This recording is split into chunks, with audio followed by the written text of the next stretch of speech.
ആയിഷ ബീവി റളിയല്ലാഹു തആല അൻഹയോട് ചോദിക്കുകയാണ്, കൈഫ കാന റസൂലുള്ളാഹി സ്വല്ലല്ലാഹു അലൈഹി വസല്ലമ ഇദാ കാന ഫീ അഹ്ലിഹി. അല്ലാഹുവിന്റെ റസൂൽ സ്വല്ലല്ലാഹു അലൈഹി വസല്ലമ തങ്ങൾ ഏത് നിലയിലായിരുന്നു കുടുംബത്തോട് വർത്തിച്ചിരുന്നത്?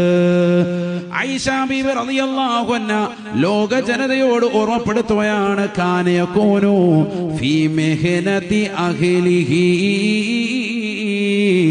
ഫീ മിഹ്നതി അഹ്ലിഹി. അല്ലാഹുവിന്റെ റസൂല് കുടുംബത്തെ സഹായിച്ചുകൊണ്ട് നിലകൊണ്ടിരുന്നു.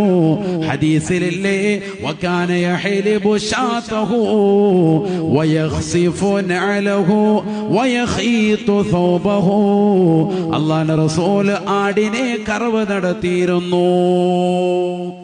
ആടിനെ കറക്കുമായിരുന്നു, പാല് കറക്കും. ആര്? ഹബീബായ റസൂലുള്ളാഹി സ്വല്ലല്ലാഹു അലൈഹി വസല്ലം. ചെരുപ്പ് നന്നാക്കിയിരുന്നു, വസ്ത്രം നെയ്തിരുന്നു. മാത്രമല്ല, ഒരു പുരുഷന് വീട്ടിൽ എന്തെല്ലാം ചെയ്യുമോ ഒറ്റുമോ അതൊക്കെ നബി സല്ലല്ലാഹു അലൈഹി വസല്ലം തങ്ങൾ ചെയ്തുകൊണ്ട് ഭാര്യയെ സഹായിച്ചിരുന്നു. മാത്രമല്ല, വൈദാ ഹളറത്തി സ്വലാത്തു ഖറജ ഇലൽ മുസല്ല, ബാങ്ക് വിളിച്ചാലോ പള്ളിയിൽ പോകും.